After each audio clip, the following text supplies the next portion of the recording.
Theravada Collection on Monastic Law, a translation of the Pali Vinaya Pitaka into English, translated by Bhikkhu Brahmali, read by Angus Cargill. The fourth training rule on expulsion. Origin story, first sub-story. At one time, when the Buddha was staying in the hall with the peaked roof in the great wood near Vesali, a number of monks who were friends had entered the rainy season residence on the banks of the river Vagumuda. At that time, Vaji was short of food and afflicted with hunger, with crops affected by whiteheads and turned to straw. It was not easy to get by on alms food. The monks considered the difficult circumstances, and they thought, how can we have a comfortable rains, live in peace and harmony, and get alms food without trouble? Some said, we could work for the householders, and they'll support us in return. Others said, there's no need to work for the householders. Let's instead take messages for them, and they'll support us in return. Still others said, there's no need to work or take messages for them. Let's instead talk up one another's superhuman qualities to the householders. That monk has the first absorption, that monk the second absorption, that monk the third, that monk the fourth, that monk is a stream enterer, that monk a once returner, that a non-returner, that a perfected one, that monk has the 3 true insights, and that the 6 direct knowledges. Then they'll support us. In this way we'll have a comfortable rains, live together in peace and harmony, and get alms food without trouble. This is the way to go. Then those monks did just that, and the people there thought, we are so fortunate that such monks have come to us for the rainy season residence. Such virtuous and good monks have never before entered the rains residence with us. And they gave such food and drink to those monks that they did not even eat and drink themselves, or give to their parents, to their wives and children, to their slaves, servants and workers, to their friends and companions, or to their relatives. Soon those monks had a good color, bright faces, clear skin, and sharp senses. Now it was the custom for monks who had completed the rainy season residence to go and visit the Buddha. And so, when the 3 months were over and they had completed the rains residence, those monks put their dwellings in order, took their bowls and robes, and set out for Vesali. When they eventually arrived, they went to the hall with the peaked roof in the great wood. There they approached the Buddha, bowed and sat down. At that time, the monks who had completed the rains residence in that region were thin, haggard and pale, with veins protruding all over their bodies. Yet the monks from the banks of the Vagumuda had a good color, bright faces, clear skin, and sharp senses. Since it is the custom for Buddhas to greet newly arrived monks, the Buddha said to them, I hope you're keeping well, monks. I hope you're getting by. I hope you had a comfortable and harmonious rains, and got alms food without trouble. We are keeping well, sir. We're getting by. We had a comfortable and harmonious rains, and got alms food without trouble. When Buddhas know what is going on, sometimes they ask and sometimes not. They know the right time to ask, and when not to ask. Buddhas ask when it is beneficial, otherwise not, for Buddhas are incapable of doing what is unbeneficial. Buddhas question the monks for 2 reasons, to give a teaching or to lay down a training rule. And the Buddha said to those monks, in what way, monks, did you have a comfortable and harmonious rains, and how did you get alms food without trouble? They then told him, but did you really have those superhuman qualities? No, sir. The Buddha rebuked them. It's not suitable, foolish men. It's not proper, it's not worthy of a monastic, it's not allowable, it's not to be done. How could you, for the sake of your stomachs, talk up one another's superhuman qualities to householders? It would be better for your bellies to be cut open with a sharp butcher's knife than for you to talk up one another's superhuman qualities to householders. Why is that? For although it might cause death or death-like suffering, it would not cause you to be reborn in a bad destination. But this might. This will affect people's confidence. After rebuking them and giving a teaching, he addressed the monks. Monks, there are these 5 notorious gangsters to be found in the world. What 5? There are notorious gangsters who think like this. When the heck will I walk about in villages, towns, and royal capitals with a following of 100 or 1,000 men, killing, destroying, and torturing? Then after some time, he does just that. Just so, monks, a bad monk thinks like this.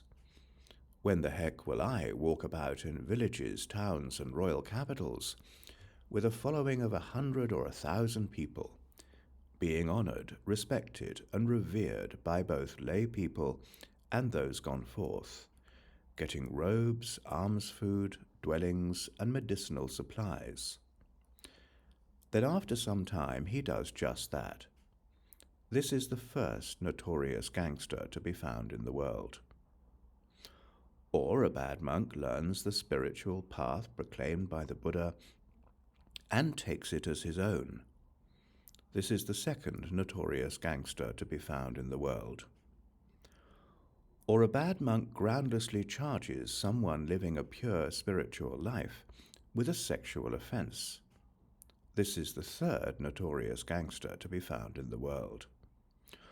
Or a bad monk takes valuable goods and requisites from the Sangha, a monastery, the land of a monastery, a dwelling, the site of a dwelling, a bed, a bench, a mattress, a pillow, a metal pot, a metal jar, a metal bucket, a metal bowl, a machete, a hatchet, an axe, a spade, a chisel, a creeper, bamboo, a reed, grass, clay, wooden goods, earthenware goods, and uses them to bribe and create a following among householders.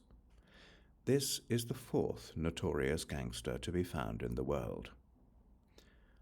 But in this world with its gods, lords of death, and supreme beings, in this society with its monastics and Brahmins, its gods and humans, this is the most notorious gangster of all, one who claims to have a non-existent superhuman quality. Why is that? Monks, you've eaten the country's alms food by theft. Whoever should declare himself to be other than he truly is has eaten this by theft. Like a cheater who has deceived, many ochre necks of bad qualities, uncontrolled and wicked, by their wicked deeds they are reborn in hell. It's better to eat an iron ball as hot as a licking flame than for the immoral and uncontrolled to eat the country's alms. After rebuking the monks from the banks of the Vagumuda in many ways for being difficult to maintain, difficult to support, and monks, this training rule should be recited like this. Preliminary ruling. If a monk falsely claims for himself a superhuman quality, a knowledge and vision worthy of the noble ones, saying, "This I know, this I see," but after some time, whether questioned or not, but having committed the offence and seeking purification, should say, "Not knowing I said that I know, not seeing that I see. What I said was empty and false," he too is expelled and excluded from the community. In this way, the Buddha laid down this training rule for the monks. Second sub-story. Soon afterwards, a number of monks, thinking they had seen and realized what in fact they had not, declared final knowledge because of overestimation. After some time, their minds inclined to sensual desire, ill will, and confusion. They became anxious, thinking, "The Buddha has laid down a training rule, yet we declared final knowledge because of overestimation. Could it be that we've committed an offense entailing expulsion?" They told Venerable Ananda, who told the Buddha. He said, "This is negligible, Ananda. And so, monks, this training rule should be recited like this. Final ruling. If a monk falsely claims for himself a superhuman quality, a knowledge and vision worthy of the noble ones, saying, 'This I know, this I see,' but after some time, whether he is questioned or not, but having committed the offense and seeking purification, should say, 'Not knowing I said that I know, not seeing that I see, what I said was empty and false,' then, except if it is due to overestimation, he too is expelled and excluded from the community."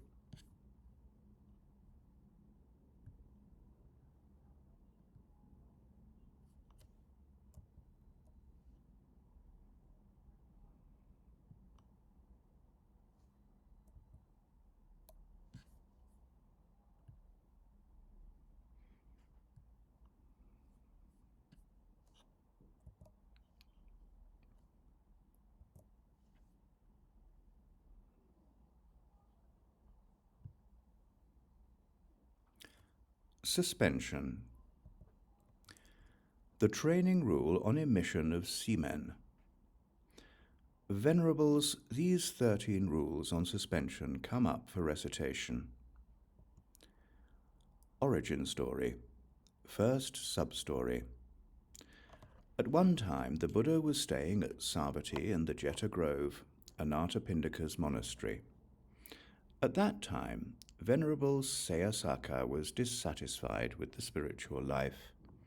He became thin, haggard and pale, with veins protruding all over his body. Venerable Udayi saw him in this condition and said to him, "Kāśyapīya, you're not looking well. You're not dissatisfied with the spiritual life, are you?" "I am." "Well then, eat, sleep, and bathe as much as you like. And whenever you become discontent and lust overwhelms you, just masturbate with your hand." "But is that allowable?" "Yes, I do it too." Then Kāśyapīya ate, slept, and bathed as much as he liked, and whenever he became discontent and lust overwhelmed him, he masturbated with his hand.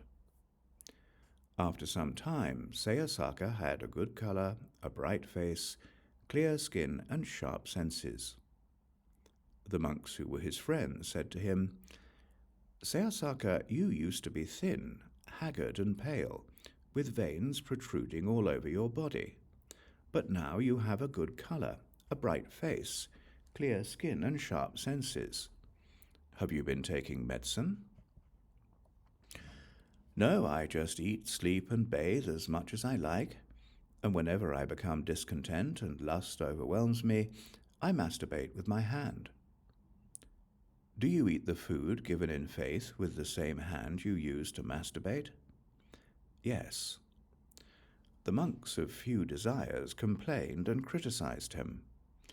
How can Venerable Kāśyapīya masturbate with his hand? They rebuked Kāśyapīya in many ways and then told the Buddha. The Buddha then had the Sangha gathered and questioned Kāśyapīya. "Is it true, Kāśyapīya, that you do this?" "Yes, sir." The Buddha rebuked him. "Foolish man, it's not suitable, it's not proper, it's not worthy of a monastic, it's not allowable, it's not to be done. How can you do this? Haven't I given many teachings for the sake of dispassion, not for the sake of passion, for freedom from bondage, not for the sake of bondage, for the sake of non-grasping, not for the sake of grasping? When I've taught like this, how can you choose passion, bondage, and grasping? Haven't I given many teachings for the fading away of lust, for the clearing away of intoxication, for the removal of thirst, for the uprooting of attachment, for the cutting off of the round of rebirth, for the stopping of craving, for fading away, for ending, for extinguishment? Haven't I given many teachings for the abandoning of sensual pleasures, for the full understanding of the perceptions of sensual pleasure, for the removal of thirst for sensual pleasure, for the elimination of thoughts of sensual pleasure, for the stilling of the fevers of sensual pleasure? Foolish man, this will affect people's confidence and cause some to lose it. Then, after rebuking Sayasaka in many ways, the Buddha spoke in dispraise of being difficult to support. And monks, this training rule should be recited like this: intentional emission of semen is an offense entailing suspension. In this way, the Buddha laid down this training rule for the monks. Second sub-story. Soon afterwards, some monks ate fine foods, fell asleep absent-minded and heedless, and emitted semen while dreaming.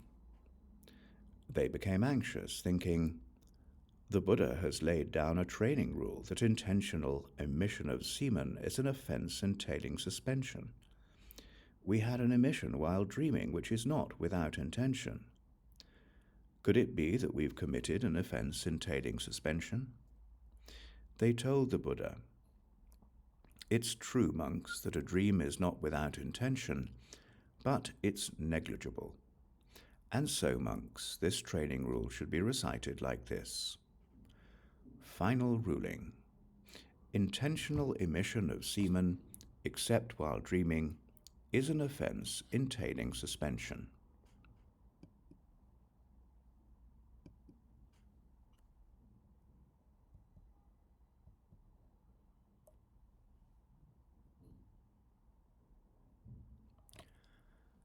The training rule on physical contact. Origin story.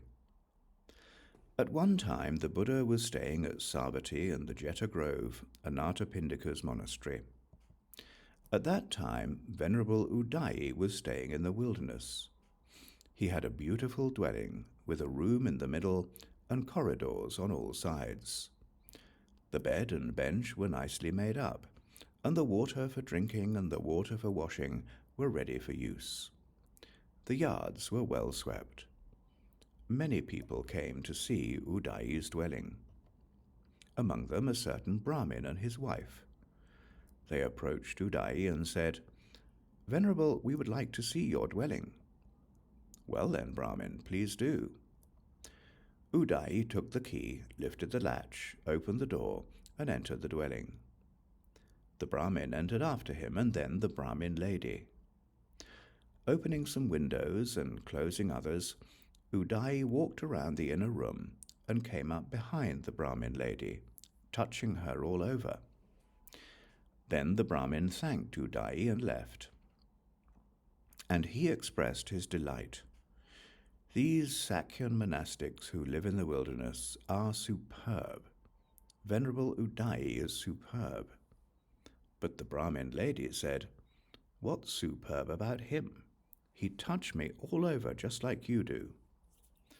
The Brahmin then complained and criticized him. "These Sakyan monastics are shameless and immoral liars. They claim to have integrity, to be celibate and of good conduct, to be truthful, moral, and good. But they don't have the good character of a monastic or a Brahmin. They've lost the plot. How could the ascetic Udayi touch my wife all over?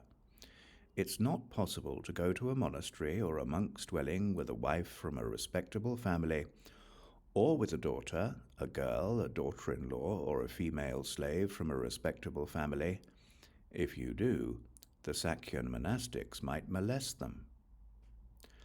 The monks heard the criticism of that Brahmin. The monks of few desires complained and criticized Udayi.